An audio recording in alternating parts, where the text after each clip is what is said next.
Jahas, nyt on sitten heinäkuun loppupuolta jo olla ja Diego on touhunnut pihamaalla nyt koko kesä. Ja ois varmaan aika tehdä pieni tämmönen välipäivitys, mitä tällä pihalla on kesän aikana tapahtunut. Tää nurmikko on alkanut kasvamaan nyt vähän paremmin. Tässä on korjaantunut melkein kokonaan jo kaikki nuo ongelmat mitä oli. Kompastuskiviä nyt leikkurille, niin tää on tämä meidän kiikun takapuoli. Tää on nyt ollut ihan hankala paikka nyt tuonne. Pitää siirtää kiikkua vähän taaksepäin. Tänne nyt se ei leikkuri pääse. Ja sitten nyt se on jäänyt tonne jummiin, kun se on jonnekin saanut itsensä ängättyä.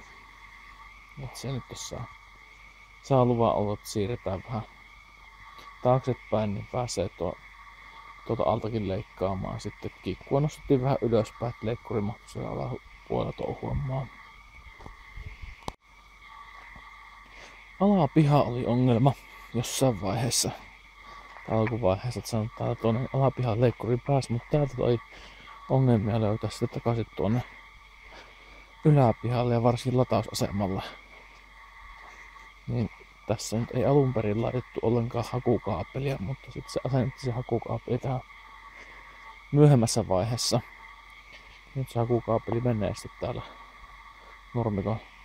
nurmikon alla tuosta ja sitten menee tuonne pihakatua pitkin tuonne yläpihalle ja aina latausasemalle asti. Käyntiääneltähän tämä on hiljainen. Tässä ei ole tänä kesän tarvinnut ruohonleikkuria käyttää ollenkaan koko pihamalla. Ja kyllähän tätä hurinaa mieluummin kuuntelee kuin noita naapureita päriseviä leikkureita. Oikeastaan saat luvan naapuritkin vaihtaa tämmösen.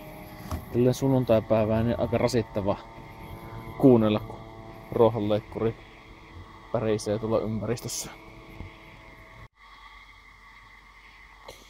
Tässä pikkainen kokeilu. Nyt kun Diego toimii täällä alapihalla, pyörii taas hullun myllyä näköjään. Ei tästä tiedä mitään. Näköjään spiraalileikkauksen lähti tekemään nyt tässä kohti. Mutta niin mulla on kännykkä mukana. Niin pistän tästä tuo Automoverin Connect-sovellus auki. Sanoo piti leikkaus. Niin pistetään täältä demonstrilla ensin stoppi. Ja pitäisi leikkurin pysähtyä. Noin.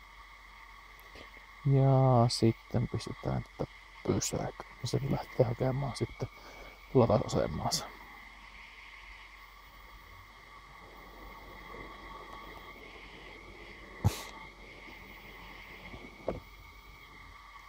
Latausaseman haku on silleen, että se lähtee ensisijaisesti ehtimään hakukaapeli. Hakukaapeli ei mene tässä meidän lähellä. Että se lähtee sitten tuonne toissijaisesti seurailemaan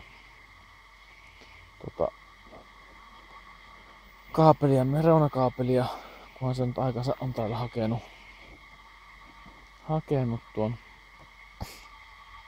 aluetta hakukaapelin varalta.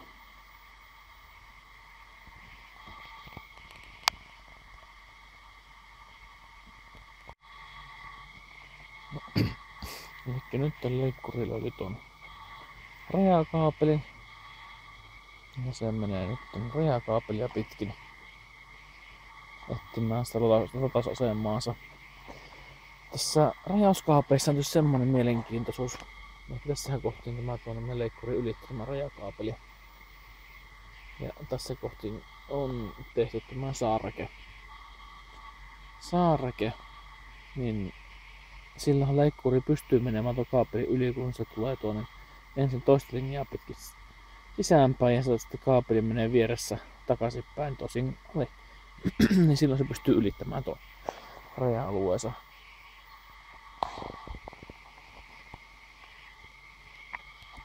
Ja nyt itse asiassa, kun mennään tätä meidän